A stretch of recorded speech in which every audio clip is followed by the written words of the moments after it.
दोस्तों, इस वीडियो में आपको दुनिया के हर समस्या का हल मिलेगा।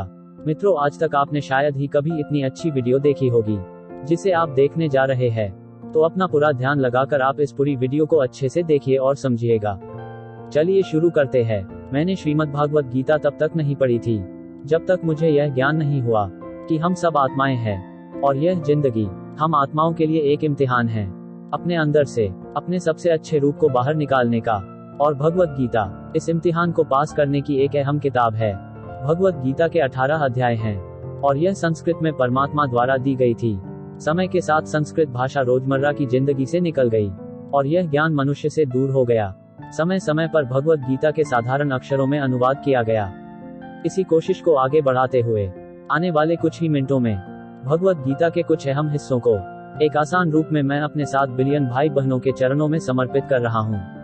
यह ज्ञान परमात्मा ने भगवान कृष्ण के द्वारा सबसे बड़े धर्म युद्ध महाभारत की रणभूमि कुरुक्षेत्र में अर्जुन को कुछ 5000 साल पहले दिया।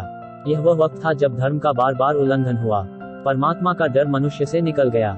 लालच की होड़ में भाई ने भाई को मारने की कोशिश की। और यही नहीं, एक ज्ञाता औरत को भरी सभा में अपने बड़ों के सामने अपमानित किया गया। इससे पहले कि मनुष्य जाति धर्म युग से निकलकर पूर्ण रूप से कलयुग में जाती है। युद्ध की रणभूमि में युद्ध से कुछ पहले परमात्मा ने गीता भगवान कृष्ण के द्वारा मनुष्य जाति के कल्याण के लिए दी। ऐसे ही जैसे कभी तूरा मोजिस को, गॉस्पेल जीसस को और कुरान प्रोफेट मोहम्मद को दी। गीता, बाइबल, कुरान, तुरा, गुरु ग्रंथ साहिब परमात्मा द्वारा दी गई किताबें हैं जो किसी एक धर्म के लिए नहीं बल्कि पूरी मनुष्य जाति के लिए है, पूरी इंसानियत के लिए है, सब आत्माओं के लिए है। क्योंकि यह आत्मा को परमात्मा के बारे में, उसकी सृष्टि के बारे में और सबसे अहम ये उन कायदों के बारे में समझाती है जिनका आत्मा को मनुष्य के रूप में हर हाल में पालन करना होगा, रक्षा करनी होगी। और इन्हीं कायदों की बुनियाद पर एक आत्मा को शरीर त्यागने के बाद परखा जाएगा और इस परीक्षा से पास होने पे हमेशा के लिए जन्म और मृत्यु से मुक्ति मिलेगी। परमात्मा भगवत गीता में कहते हैं कि मैं ही सबकी शुरुआत हूँ, मैं शुरू से भी पहले था और सब खत्म होने के बाद भी रहूंगा। सब मुझ में है और मैं सब में हूँ। जो भी तुम छू सकते हो, देख सकते हो, चख सकते हो या सुन सकते हो, वो सब मैं हूँ। ये नदियाँ, पहाड़, सूरज, ग्रहण, चांद, सितारे सब मैंने बनाए हैं। मैंने ही भगवान, शैतान, राक्षस और इंसान बनाए। मैं सर्वव्यापी हूँ, सब में मैं हूँ। मैं हूँ, मैं ही हूँ। मैं ही ब्रह्मा बन के सब बनाता हूँ और रुद्र बन के सब नष्ट कर देता हूँ। मैं ये सृष्टि यूं ही बनाता और तोड़ता रहूंगा ताकि आत्माओं को मौके मिल सके इस जन्म और मृत्यु से एक दिन मोक्ष पाने को, हमेशा के लिए परमात्मा के साथ रहने को। भगवत गीता कहती है कि सबसे बड़ी परीक्षा के लिए परमात्मा ने प्रकृति का निर्माण 5 तत्व हवा, अग्नि, जल, पृथ्वी और ईथर से किया, जिन्हें हम छू के, चख के, सुन के, देख के समझ सकते हैं। पर खुद परमात्मा इन 5 इंद्रियों की समझ से बाहर है। उन्हें आत्मा इन इंद्रियों से नहीं जान सकती। आत्मा 5 इंद्रियों के साथ वैसे ही है जैसे कि लोहे का रोबोट जिसे आपने बनाने वाले का कोई पता नहीं।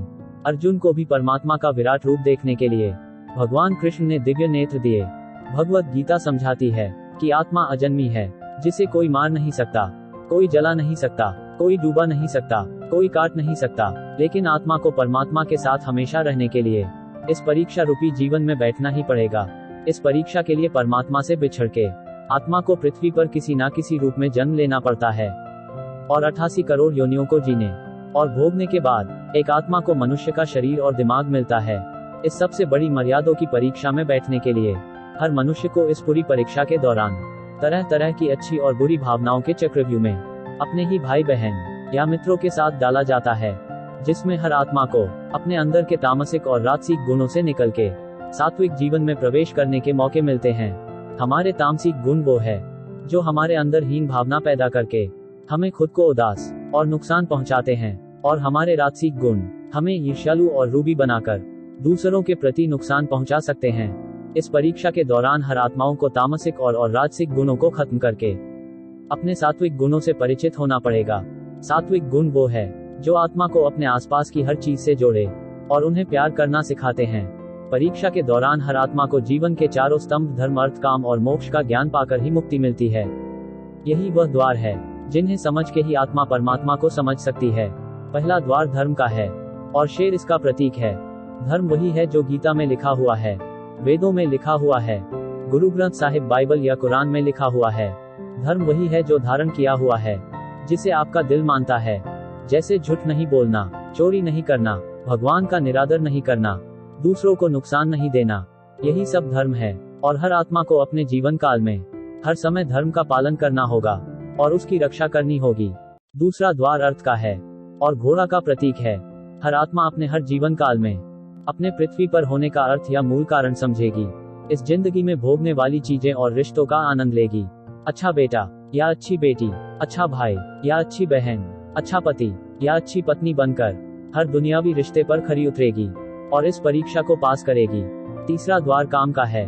भगवत गीता समझाती है कि हर मनुष्य के अंदर काम, क्रोध, लोभ, मोक्ष, अहंकार और ईर्ष्या जैसी 6 भावनाएं अपने और दूसरों के प्रति नुकसान पहुंचा सकती है।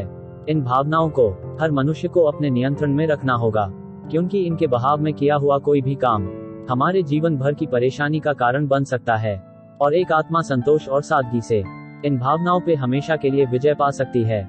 चौथा स्तंभ मोक्ष का है और हाथी इसका प्रतीक है।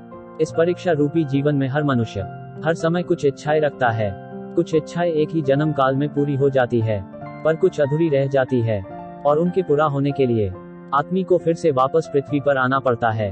भगवत गीता समझाती है कि हमारी इच्छाएं ही मूल कारण है हमारे पृथ्वी पर वापस आने का, और अगर हम कोई भी इच्छा ना रखें तो हम इस जीवन और मृत्यु से मुक्त हो सकते हैं।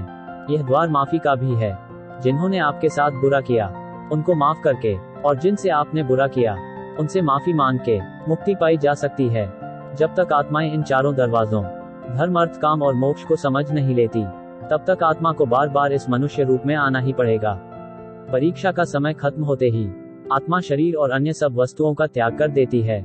जो भी संसार में रहकर बनाया वह किसी और का होगा और आत्मा अपने कर्मों के फैसले के लिए चली जाती है। आत्मा के अच्छे बुरे कर्मों का हिसाब होता है। अपने अच्छे कर्मों के लिए आत्मा कुछ वक्त लिए स्वर्ग और दुष्कर्म के लिए नरक में चली जाती है।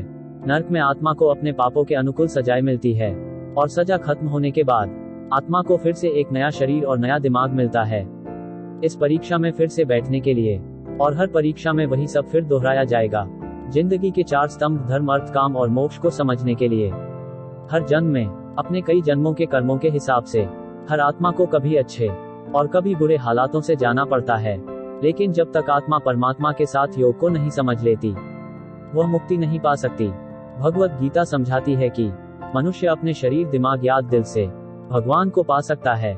शरीर द्वारा किए कर्मों के माध्यम से परमात्मा को पाने को कर्म योग कहते हैं। ऐसे कर्म जो परमात्मा की इच्छा से हो और दूसरों के कल्याण के लिए हो। वाल्मीकि ने रामायण लिखकर, श्रवण ने अपने माता पिता की सेवा और उन्हें 4 धाम की यात्रा करवा के, मदर टेरेसा ने अपने प्यार और सेवा के माध्यम से, और मैडम क्यूरी ने वैज्ञानिक खोज में अपने जीवन का बलिदान देके अपने कर्मों द्वारा परमात्मा को पाया। भगवत गीता समझाती है कि एक आत्मा दिमाग से भी परमात्मा के साथ योग लगा सकती है। इसे राजा योग कहते हैं, क्योंकि दिमाग या मस्तिष्क सब इंद्रियों का राजा है। एक मनुष्य अपनी आस्था, सांस प्रणाली, आसन, अभ्यास, साधना और तपस्या से परमात्मा को इस योग के रास्ते पा लेता है। इस योग को समझने के लिए हमें अपने अंदर की एनर्जी यानी चक्र और कुंडलिनी को समझना पड़ेगा। आत्मा मस्तिष्क से मेडिटेशन या ध्यान लगाकर परमात्मा के साथ योग लगा सकती है। शंकराचार्य, स्वामी परमहंस, स्वामी विवेकानंद और उनके जैसे कई योगी इस योग के रास्ते परमात्मा के साथ संधि लगा पाए। परमात्मा भगवत गीता में कहते हैं कि अगर किसी आत्मा को धर्म ना भी समझ आए, योग ना भी समझ आए, पर अगर वो मेरी शरण में आ जाए तो मैं उसके सारे पाप माफ कर देता हूँ। परमात्मा को ऐसी दिल की गहराइयों से पुकार के पाने को भक्ति योग कहते हैं। चैतन्य महाप्रभु, मीराबाई और भगवान हनुमान इस योग के सबसे बड़े उदाहरण हैं। लेकिन कभी आत्मा अपने होने का मूल कारण भूल के धर्म का उल्लंघन करें या पाप के रास्ते पर निकल जाए, तो उसे ठीक करने के लिए परमात्मा खुद किसी रूप में पृथ्वी पर जन्म लेते हैं। आइए श्री भगवत गीता, गुरु ग्रंथ साहिब, तुरा, बाइबल, कुरान या ऐसे किसी भी धीमी किताब को पूरा पढ़कर इस जिंदगी की असली मायने समझे और परमात्मा के साथ योग लगाएं। मित्रों, हमने आपको इस तरह की कुछ महत्वपूर्ण किताबों को ऑनलाइन खरीदने के लिए उन किताबों का लिंक हमने इसी वीडियो के डिस्क्रिप्शन बॉक्स में दे दिए हैं, जिस लिंक पर क्लिक करके आप उन किताबों को खरीद पाएंगे। और उससे भी जरूरी बात कि अगर आपको इसी तरह के जानकारी वाली वीडियोस रोजाना देखना है तो आप हमारे चैनल को सब्सक्राइब करके बेल आइकॉन को जरूर दबा दीजिए, ताकि आपके पास हमारी सभी वीडियोस पहुंचती रहे। मित्रों, अगर आपने इस वीडियो को पसंद किया है तो आप इस वीडियो को औरों में बांटिए, यानी अपने दोस्तों में शेयर कीजिए ताकि सब आत्माएं अपने यहाँ होने का मूल रूप समझ सके और इस जन्म और मृत्यु से मुक्ति पाके हमेशा परमात्मा के साथ रह सके। और हमें आप कमेंट बॉक्स में जरूर बताइएगा कि आपको यह वीडियो कैसी लगी। धन्यवाद।